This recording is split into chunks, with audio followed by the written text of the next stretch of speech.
For a month, my wife has been labeling every piece of furniture with tiny Braille stickers, even though none of us are blind. Last night, I finally asked a coworker to read them. Every label says the same thing: run when he sleeps. It started after my accident. I was in a coma for 8 days following a head-on collision. When I woke up, Rebecca seemed relieved, but different, quieter. She'd stare at me sometimes like she was studying a stranger, like she was waiting for me to slip. The doctor said I was lucky. The drunk driver who hit me died on impact. My car was totaled, wrapped around a telephone pole. They said most people don't survive that kind of collision, but I did. I walked out of that hospital with barely a scratch beyond some bruising and a mild concussion. Rebecca picked me up on discharge day. She held my hand in the parking lot and cried. Happy tears, I thought. But when I looked closer, her eyes were red like she'd been crying for days. Not hours, days. At home, she barely left my side. She'd watch me eat breakfast, watch me shower, watch me sleep. I asked her if she was okay and she'd just nod and smile, but the smile never reached her eyes. 2 weeks later, I noticed a tiny sticker on our dresser. Beige, almost invisible. She said she was learning Braille for work. I didn't think much of it. Rebecca works at a nonprofit that helps disabled adults find housing. It made sense. But then I found another one on my nightstand, then one on the bathroom mirror at my eye level. Then they spread. Kitchen table, bathroom mirror, couch armrest, everywhere. I thought maybe the head injury changed her, or maybe she was scared of losing me again. But then things got stranger. She started sleeping in the guest room, said I was having nightmares and thrashing in my sleep. I didn't remember any nightmares. She installed a lock on the guest room door from the inside. One morning I found her crying in the kitchen,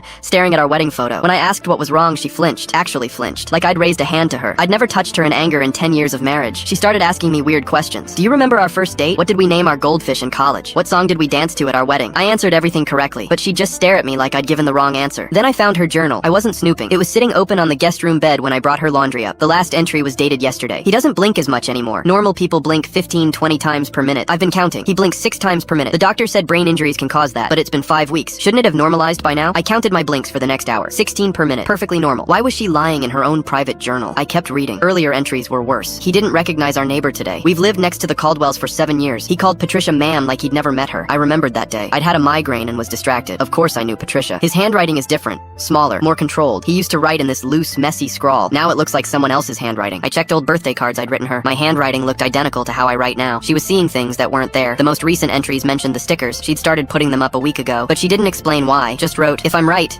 maybe he can't read them. Maybe it'll buy me time. Time for what? I called her sister, asked if Rebecca had seemed off lately. Her sister got quiet. Then she said Rebecca had called her 3 days after I woke up from the coma, sobbing, saying something was wrong, that I wasn't right. Her sister thought it was just the trauma of almost losing me. But Rebecca had said something else, something her sister didn't want to repeat at first. Finally, she told me. She said you died on that operating table for 4 minutes. She said they brought you back, but what if they brought back something else? Mitchell from accounting came over. He's blind, so I asked him to read one. His face went white. They all say the same thing, he whispered. Run when he sleeps. Rebecca came home while he was leaving. She froze. That night, I pretended to sleep. Around 2 a.m., the bedroom door opened. She stood there with a kitchen knife, shaking and crying. You're not my husband, she whispered. I don't know what you are, but you're not him. The police found her in the guest room with the empty pill bottle.